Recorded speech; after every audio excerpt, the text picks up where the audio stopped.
A bull flag pattern is a bullish continuation pattern, and it's used in technical analysis, and it occurs in any market that's in an uptrend. And you can look for bull flags in the following manner. You look for an impulse move, which some refer to as the pull of the flag, and you look for it to the upside during an uptrend. You wait for the market to pull back in price. It forms a flag, and you find a way to trigger into a resolution of the price as it begins to move back to the upside. Now, there are so many different charting patterns out there, and including bear flags as well, and pennants.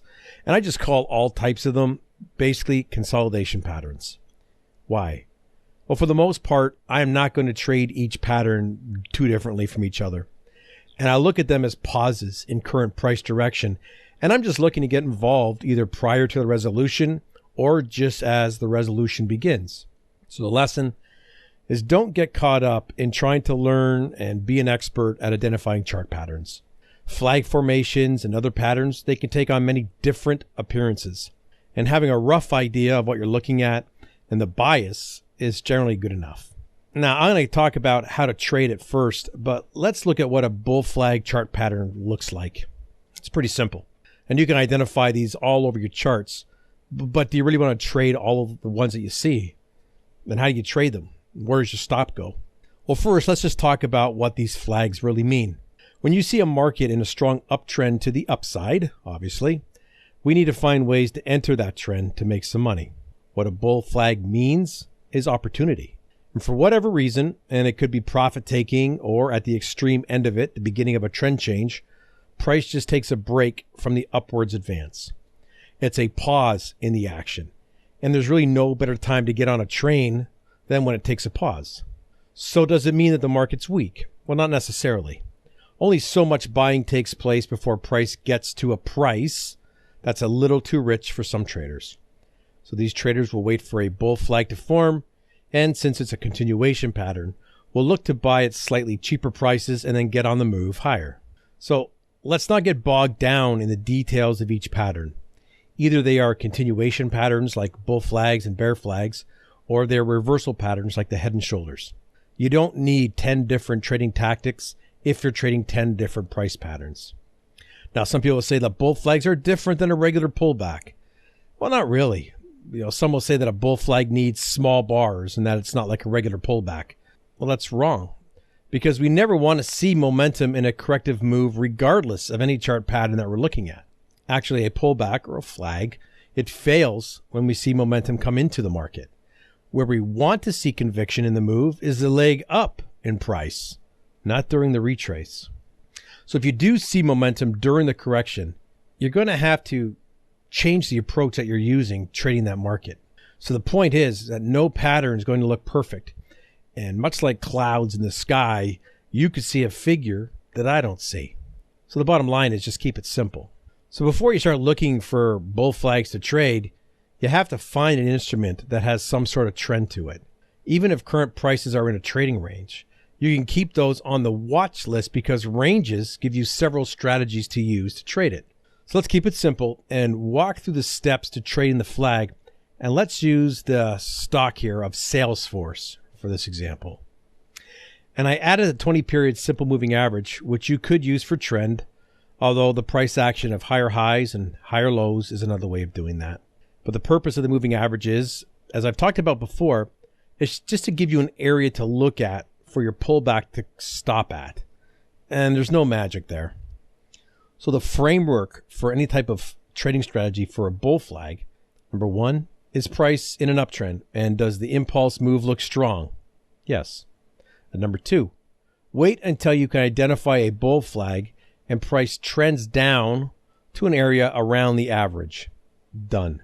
Number three, look for your trade entry at the conclusion of the flag and in the zone of previous market structure to the left. Now your entry trigger. I don't want you to just jump into a bull flag when you think it's ended. You need some type of entry trigger to get you into any trade, really. So what can you look for? Well, on the chart, you can see the trend lines being drawn, and you could enter the trade at the break or the close above the trend line.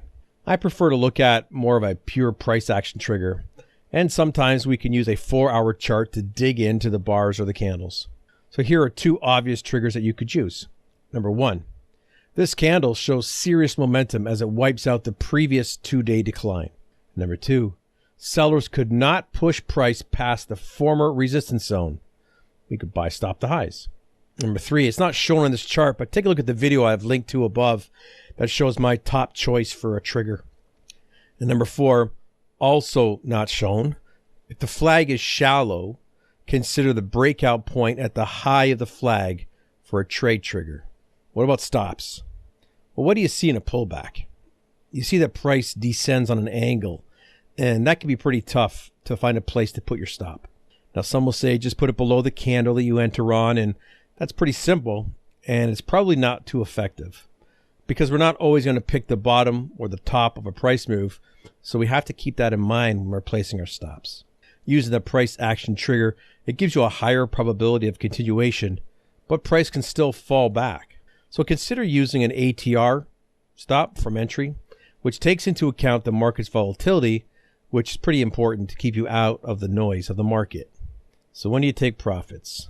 Profit taking is a touchy subject for a lot of people because you don't want to get out too early and leave profits on the table, and you don't want to overstay your welcome and watch your profits evaporate during another flag. Now, we never know when a trade's going to go bad or how far it's going to run. So trailing stops, they're a time-tested favorite for a lot of traders looking for bigger returns. Some traders will measure the pull of the flag and project that from the low of the decline. This is a daily Forex chart, and you can see the bull flag that pulled back into the 20 moving average, along with price structure to the left of it. So imagine you enter the trade. You take the measurement of the A to B, the pull, and you project it from C, which is the low of the flag. And that gives you an area around D. It's a zone you're looking for, and it's not an exact price. And you want to trade bear flags, just reverse everything we just talked about. The main difference is that we're looking for a market that is in a downtrend. Can bull flags work in day trading? Well, the formation of the flag, it's a repeatable pattern, and it shows up in any liquid market on every time frame. So if day trading for a living is your goal, you could implement trading the flag after you test it and you work out your trading plan. What's a bull flag breakout pattern? Well, markets consolidate and they trend. So having a way to get into trades between the transition is good for the trading toolbox. So there are two things I want to cover: trading prior to the breakout and after the breakout using flags. Now, markets will eventually break out into a trend. We just don't know when that's going to happen. But there are some clues that we can use to have us on alert of a breakout coming. This graphic here is in a range and it's an uptrend. So we're looking for an upside breakout and trading in the upside direction. So the price ranges between support and resistance zones. Small candlesticks begin to base just below resistance. Now this is a bullish sign as sellers are unable to drive price lower as the previous candles show. A low volatility pullback begins, and you can use your entry tactics that we talked about earlier to get involved at the end of the pullback and before the range breaks out. So what if you miss the pullback or if it doesn't occur? Well, you look for the same thing after the breakout occurs. Now, bull flags are easy to trade. Well, not really. They look easy, and they're a basic price pattern. There's a little bit of discretion and skill that's needed to be successful when you trade them.